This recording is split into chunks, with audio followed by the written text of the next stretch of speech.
This is something I've been wanting to do for a very long time now. You know, I played, the FIBA level, in high school, but to kind of do it on the professional level, man, this is everything anybody can dream of. You know, it's been taking it day by day, obviously, but now that I'm finally here, it's all like, a little more surreal.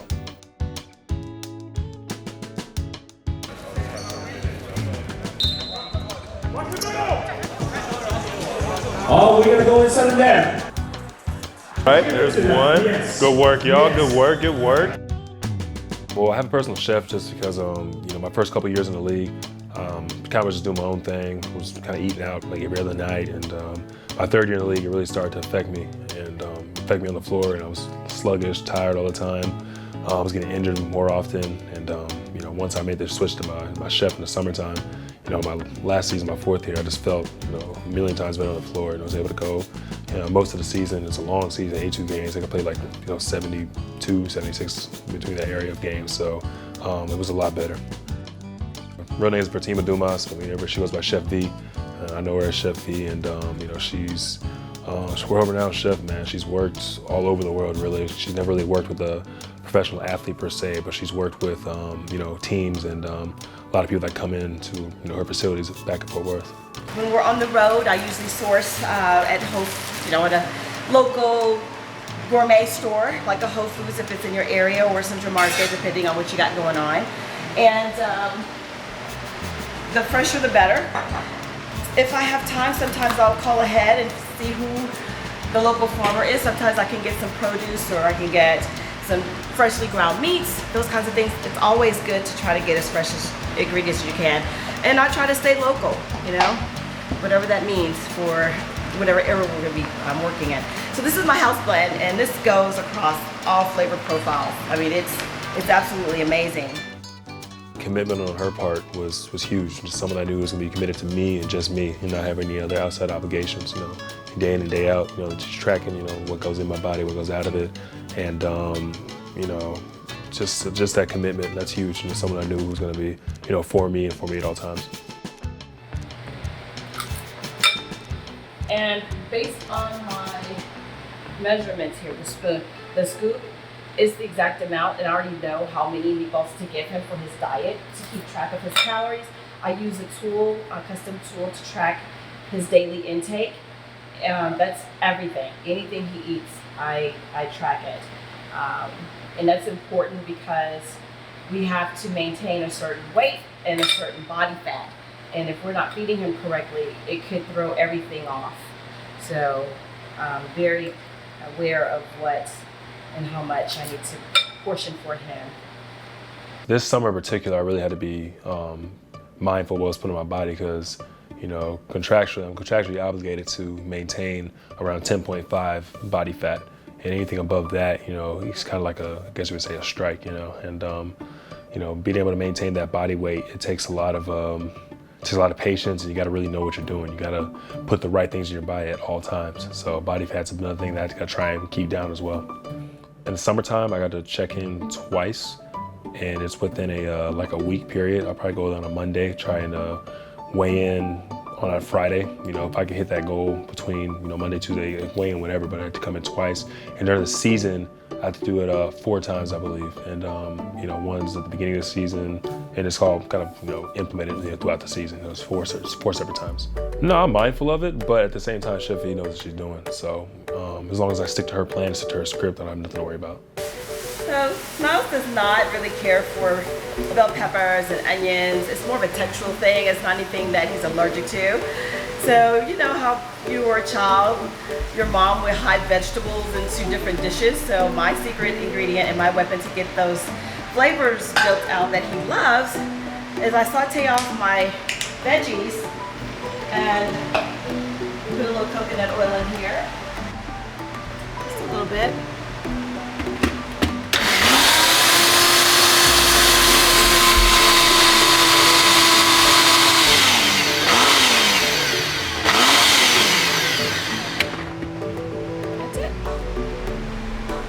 This is a little bit of love. The biggest challenge is probably just, resorted back to your old tendencies, your old ways. When you're in a city like Los Angeles or Vegas, where there's just a multitude of food around you, I mean, you can pretty much go to town on anything you want, you know. But at the time, it may be good for you, but you know, a couple days later, going forward, it might affect your body, and you don't really know what these restaurants or you know what these places are putting in their food, what kind of grease they're using, what kind of oil they're using, all that kind of stuff plays a part in it.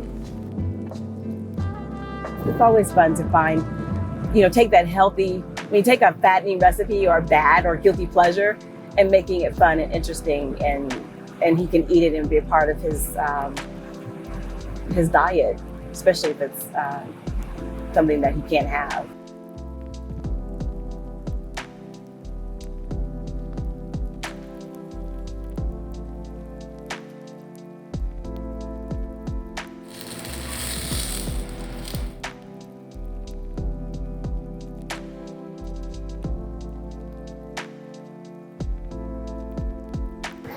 All right, let's get this party started. We're hitting the road.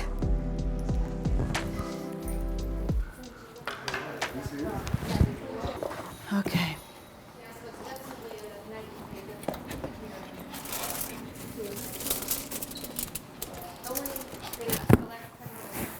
This will keep our items hot up to 2 to 4 hours.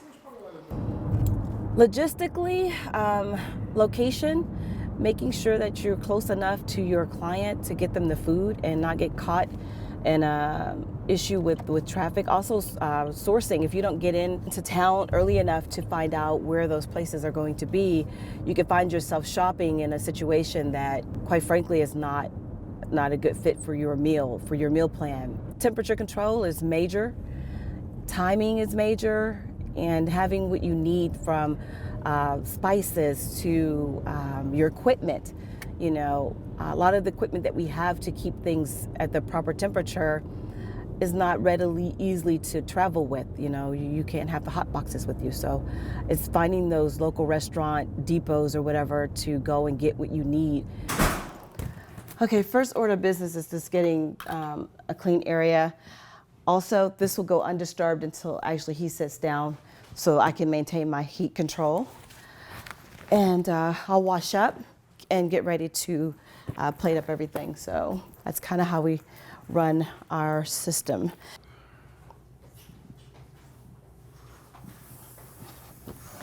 What's going on? Oh, what we got? So today, I did a grilled Caesar salad with a lamb cheese. It's going to be a very nice flavor profile on it. It's nutty and creamy and all that stuff, but it'll be a lot easier for you to digest, especially with you having a game tomorrow. So we don't want to, weigh you down too much. Cool. What is it like being around such high basketball IQ? It's dope, man. It's just the players, the coaches, just being in this setting. All I can do is have good takeaways from it going into the season. How's the food? It's good, man. It's always good.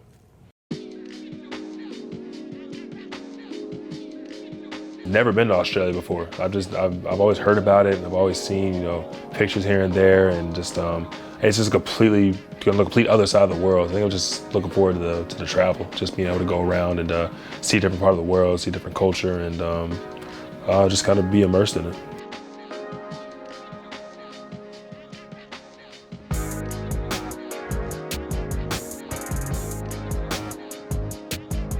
When you're traveling abroad and you're having to prepare meals, we like to go and look for the freshest ingredients that we can.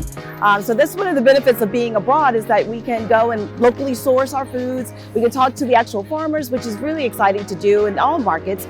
But for this one particularly, I'm really excited to visit the Queen Victoria Market, because I am going to look for things that I cannot find in America. So spices is my life. In cooking healthy, one of the things in which I love doing is adding a bold flavor to anything that I am cooking. His palate is my muse, basically. I mean, he wants to eat healthy, but he wants it to taste good,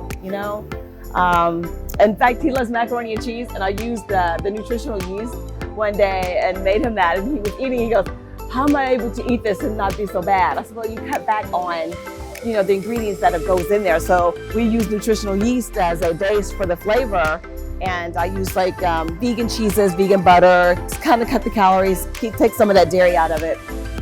So there's ways to make it delicious. I love working with ginger. You have to be careful because it'll overpower a dish.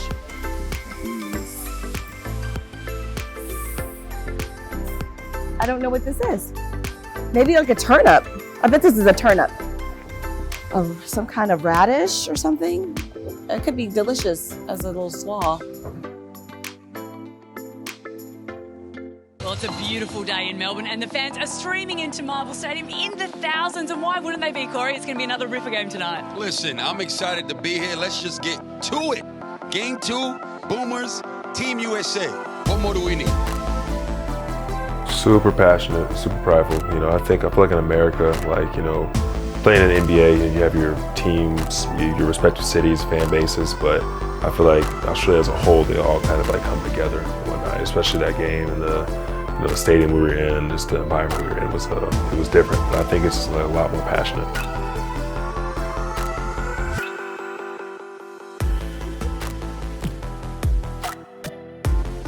The show is somewhere I've always wanted to go to. It's a continent I've always wanted to kind of, you know, I feel like it's just a whole nother world. You know, just you have America, and then like once I was there, I kind of immersed myself in it. I was able to kind of walk around a little bit, get out to sea a little bit. And just, you know, it was a pretty dope experience.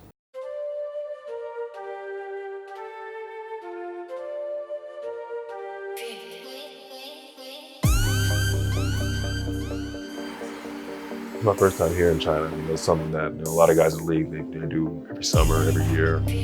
But Shanghai's a really cool city. I think it's just very technologically advanced. The people here, they love their basketball as well. I think like China has a huge following when it comes to basketball and whatnot. 好，看了他们一开始 good pass 女球员方向 ，All right， 漂亮。 Oh, get up! Put a hand up, put a hand up, put a hand up.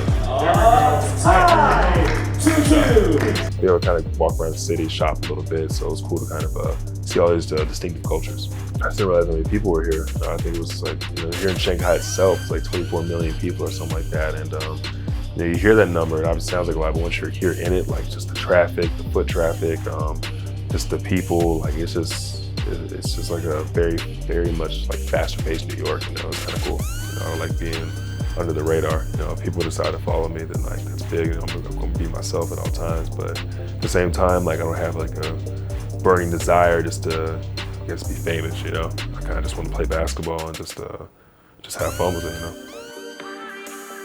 seeing results, that's one thing that keeps you motivated. Because the more and more you work out, when you start seeing the results, like you know you're doing it for a reason. You know, once you see like the different cuts and changes in your body or the way you're moving, it's very motivating. So biggest thing for me is just not to settle or not to kind of you know, get satisfied. Just keep on pushing myself and keep on getting stronger and more fit and keep learning in the same degree. I have the same goals as everybody else in the league, man. Obviously, the biggest thing for me is I gotta get out the first round, you know, for first round of the playoffs and more. Obviously, we want a championship, but you gotta start somewhere. And you know, I've been in the league 4 years now and haven't been out the first round of playoffs. You know, made the playoffs every year consistently, but haven't been able to get over that point, that first hump. You know, Defensive Player of the Year is one thing I really want to under my belt. Something I feel like I'm very capable of doing.